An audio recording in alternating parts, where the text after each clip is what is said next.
So I figured I'd do another monthly video that nobody watches. This is just for me in the future when I come back and watch these and collectively see, which movies I bought when. I find this more fun and interesting than writing down, this month I bought. I don't know, I just find it kind of interesting to hear my thoughts and opinions, because they do change a lot. Like that video I made a year ago where I talked about my 50 favorite movies of all time. I don't know what fucking drugs I was on that day, but the list is so beyond awful and it hurts my head watching that. But that's just proof as shit changes so rapidly when it comes to movies. Your opinions will always flip-flop.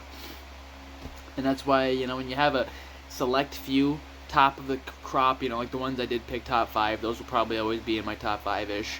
But when you have movies in there, the top 50 that are just not even, they shouldn't be there. There was multiple where I was just, they're a bit recent picks and it hurts my head. So that's why I do this. I like to talk about the movies that I buy, and some of them I haven't seen, obviously, in a while. And I have a whole stack of movies that I'm using to hold this camera up right now, which I have not seen. This is my stack of have not seen, which we're on about 15 movies just sitting there. I just keep adding to it because I'm an idiot. So let's just get into the video without further ado. This month I definitely got more movies than last month. I watched that video again and did not really get that many movies, did I? So let's just hop right into this. We got A Beautiful Mind with Russell Crowe. I watched this in high school. It's going to take me a little bit of motivation to get around to watching this again. Sort of like Cinderella Man. I own both of them now. I'm glad I own both of them, but I don't really have the urge to rewatch them. I remember them well enough. This is a really good deep dive into somebody with schizophrenia, and it scared me, to be honest. When I watched this, it kind of freaked me the fuck out. I had no idea it got that bad for these people. I'm sure they obviously stretched it a little bit for the sake of the film and the dramatic purposes, like the drowning of the baby and stuff like that, where they really want you to be scared.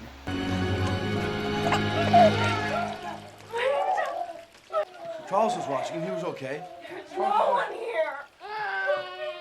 Charles was watching him. He's been injected. But it really does nail it home. And there are people like this everywhere struggling that you don't even really think about because you're living in your own narrow-viewed world where you're thinking about your own problems. But you got dudes like this who are teachers and they're not all there. Wild Things. I think you know why I own this movie.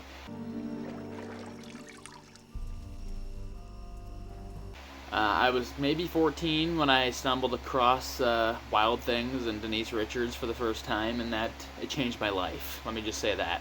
That was, like, if I didn't have a sexual awakening before that, which I did, this was really the moment where I went, I love women. And my God, it's probably the best lesbian scene in film history, right? It's most talked about anyways. And this movie, it's just a good movie all around, in my opinion. It has nothing to do with the fact that it's got a lot of hot shit in it. It's got, like, twist after twist. When I first watched this, it was like, holy fuck. Like, I had no idea it was going to be twist after twist after twist, where it just kept getting more deep and deep. I thought it was going to be a stupid movie with sex and drugs and alcohol.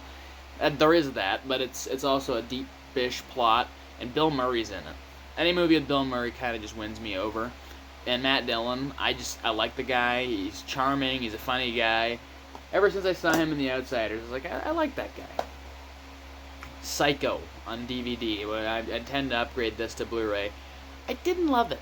I feel like a complete hack saying that, but I did not love this. I've seen the Vince Vaughn version 10 plus years ago. It was on Netflix and available to me at the time, so I watched that. And I just never really got around to finding a way to get this movie until recently. I got this for $2, and I thought, fuck it. I've held the Blu-ray in my hands before with the intention of buying it, but I always end up buying something else. But I got this, and like I said, I didn't love it. And I feel kind of gross saying that, but, once she dies, Marion Crane, once she dies, I stopped caring.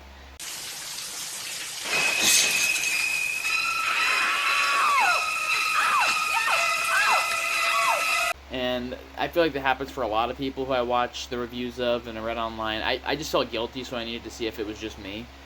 Once she dies, the movie kind of hits a wall. And not that the second half's terrible or anything. It's not even really a second half. It's like the last 40 minutes. It's just not as good as the first hour, The first hour is really good. The tension's great. The acting's really good. For 1960, it's incredible stuff. We all go a little mad sometimes. but the last 40 minutes kind of took me out, especially the last scene in the courtroom was just like, ugh, I not liking that. But overall, it's a classic and a must-own for somebody who's trying to build a film collection like myself. The Wolfman remake. I got this first. You'll see what I got after. I've always had a very big fascination with the Wolfman, Dracula, and Frankenstein, but never really got around to watching the movies until more recently. This was a pretty decent remake, all things considered. Aside from Emily Blunt, who I will always say I don't like, I think she ruins everything. I think she's bland, lifeless, and she's gotten so much plastic surgery I can hardly keep up at this point. I don't like her. I don't like her husband, and that's that. But she really does not give a good performance. She's the one that stands out in this movie that's like, oh, shit. And obviously, you know, Benicio del Toro seems a little bit dry in some scenes, and I'd also say Anthony Hopkins is kind of overacting in a lot of it.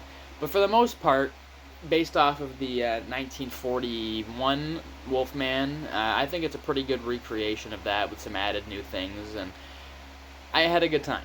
And the gore in this movie is astoundingly good. It's really good.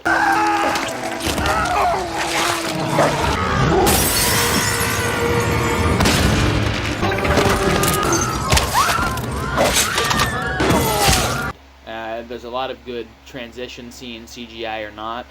I just think we need this new Wolfman coming out in 2025 to give us all we've wanted, because this was close, and obviously wasn't what everyone wanted because we didn't ever get a sequel.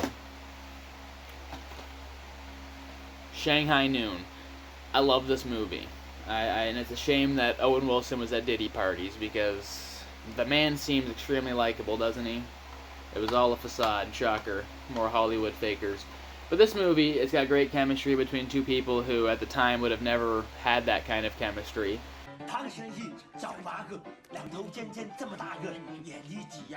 Obviously, you got a Chinaman and a hick, really, and Chung Wayne, and why can I not remember Owen Wilson's character's name?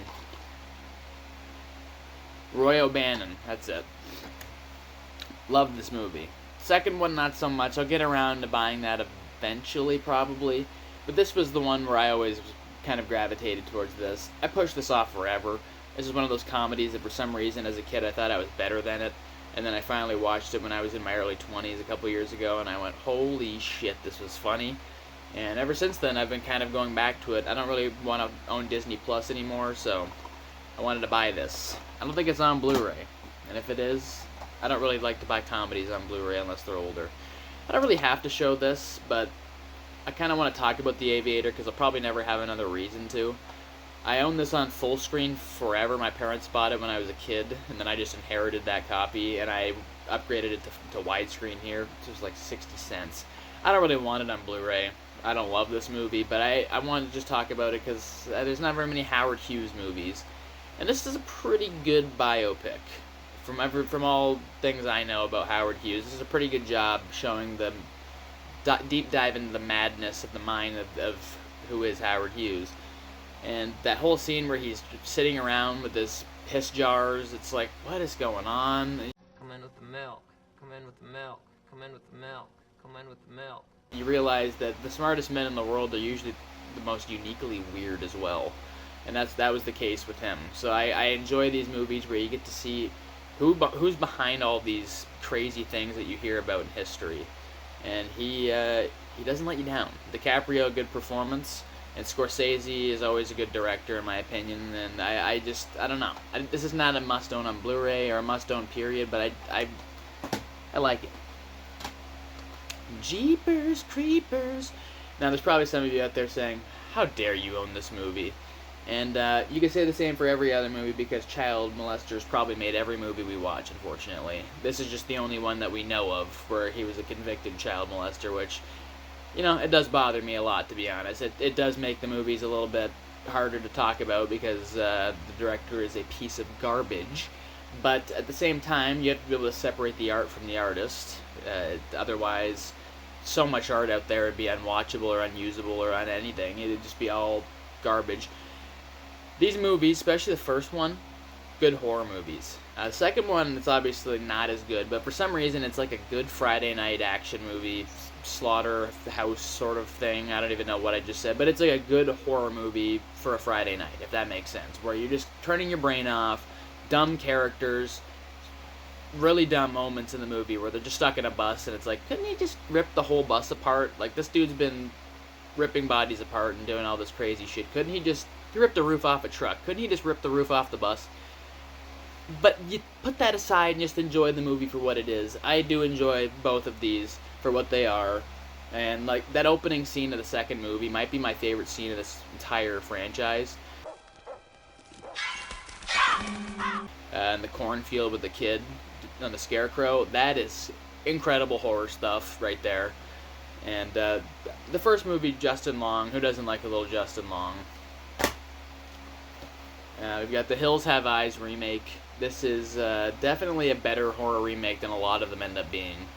I've been in a bit of a horror kick. A couple of these movies coming up are horror movies. Been trying to collect more horror movies that I enjoy, and this is one of them that when I watched this for the first time, I was kind of pleasantly surprised. I've never seen the original still to this day, I know. But I'd heard a lot of good things, and then I was actually surprised at how good it actually was. Let's see what the real case looks like. I haven't pulled it out. Is it the same? Yeah, nothing to pull out. I just like how they gradually kind of get picked off one by one. You know, you got the one dog that dies, and then the one dog obviously survives. But everybody just kind of picks off one by one, and that death scene in the trailer with the girl is one of the most, like, shocking deaths where it was too real. When you see their mutated faces for the first time in the light of the RV, they're creepy, you know, they're creepy. All those creatures in this movie are creepy as fuck, and then it makes you wonder, could that happen? Obviously not in reality, but glad there's a movie about mutated humans that went crazy. Sleepy Hollow. I'm going to have to start changing my tune on Johnny Depp, because I grew up with this weird thing. I didn't like him that much because I was annoyed, I guess, because he was pushed in everyone's face as Jack Sparrow. And every kid at, you know, Halloween time would dress up as fucking Jack Sparrow. And it just kind of got to that point where it was like, I'm just tired of Johnny Depp. But the more I watch his older movies from 1990 to 1999, 2000, somewhere in that range, I'm just kind of blown away at how good he is. And the movies tend to be good around him because he's good. First it was Edward Scissorhands, and then this, where I was just like, this guy, you know, Tim Burton, I didn't really like him either, but he's got a couple of these movies that are hidden gems, and this is one of them. I don't really hear people talk about this ever. Ever. I've never been sitting around with people my age and talked about Sleepy Hollow, but I'm glad I got around to watching this, because this is like the only Headless Horseman movie I'm aware of. Christopher Walken doesn't say much in the movie, but it's still interesting and funny nonetheless when he goes around growling and grunting and sounding like a Neanderthal.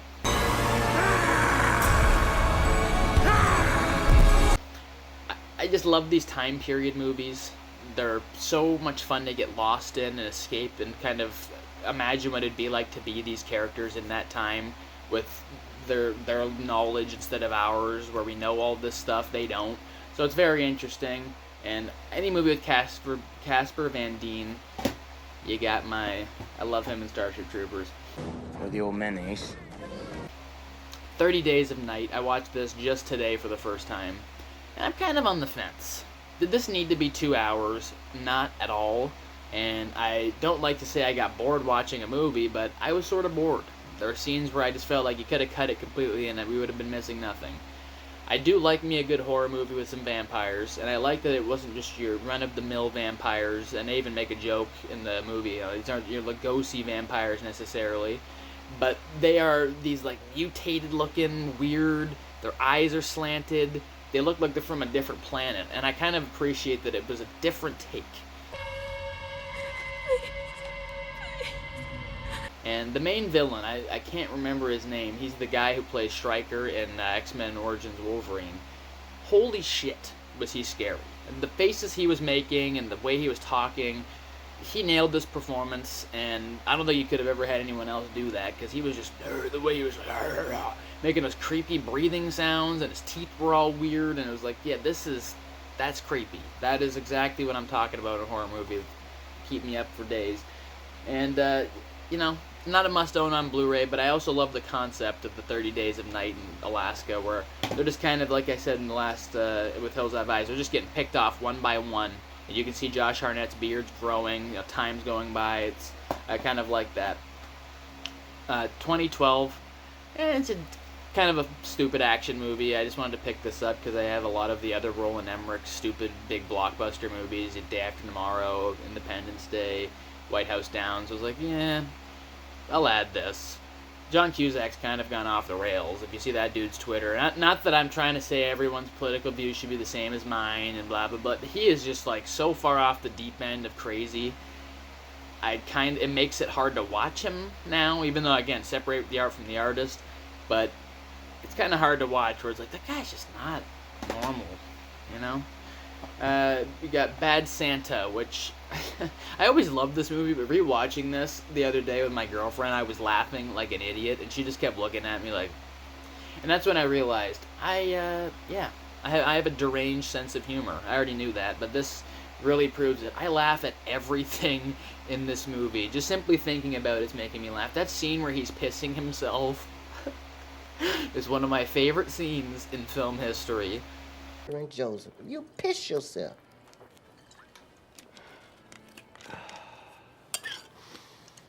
Oh, Jesus. His reaction is so genuine and real. I don't even know if he's acting. There's a couple scenes in this where I can't even tell if Billy Bob is acting or if they just rolled the camera when he was drunk and went, all right, we're putting that in. What the fuck is this, Mr. Low Profile? Mind your own goddamn business. It's such a good movie. The casting was perfect. John Ritter, Bernie Mac, and even Tony Cox, the little guy. Like, he is so fucking funny, and he steals some scenes in this where you'd expect it to be all Billy Bob, but Tony Cox, some of those little rants and raves that he's going on, absolutely hilarious, especially the scene with him and Bernie Mac. What you calling me, Zaha? I called you a fucking guinea homo from the 15th fucking century, you dickhead.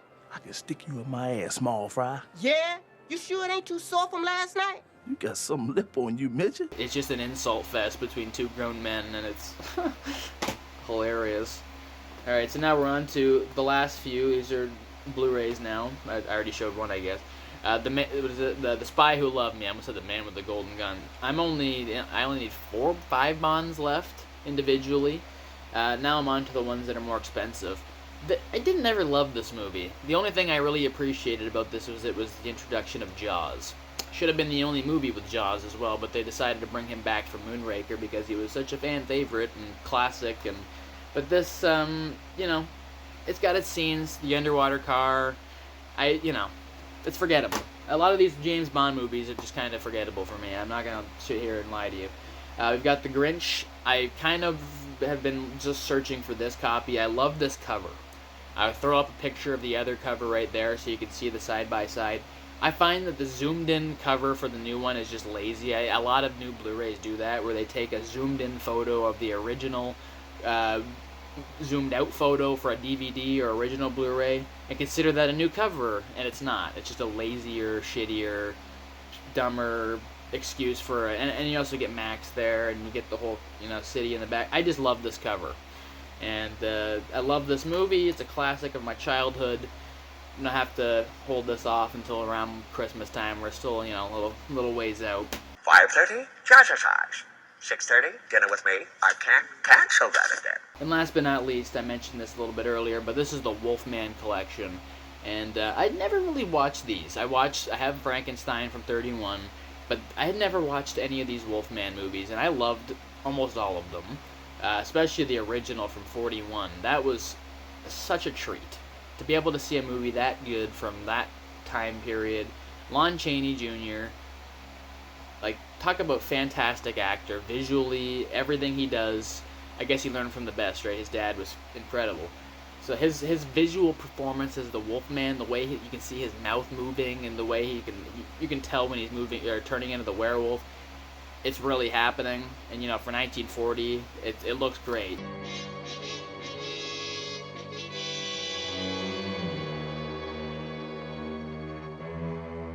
You've got 6, 7 movies here. I still haven't watched Werewolf of London or She-Wolf of London, but Frankenstein meets the Wolfman, it's a classic.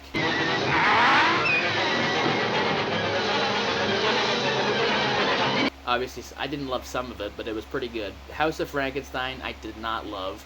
House of Dracula, didn't love either. And Abbott and Costello Meet Frankenstein was more okay. It was stupid, but that was kind of what it was going for. Count Dracula sleeps in this coffin, but rises every night at sunset. Chick is right. This is awful silly stuff. Obviously, you know, it's classic, and I would like to own all of these. There's all the Universal Monster release for these. You've got this, Frankenstein, Dracula, Invisible Man, the Mummy, and The Creature from the Black Lagoon. So I will own those all at some point, but you gotta start somewhere, right? So I hope you guys enjoyed. I had a lot to say today, it felt like. And I will see you in my next video, whatever that will be. Take care.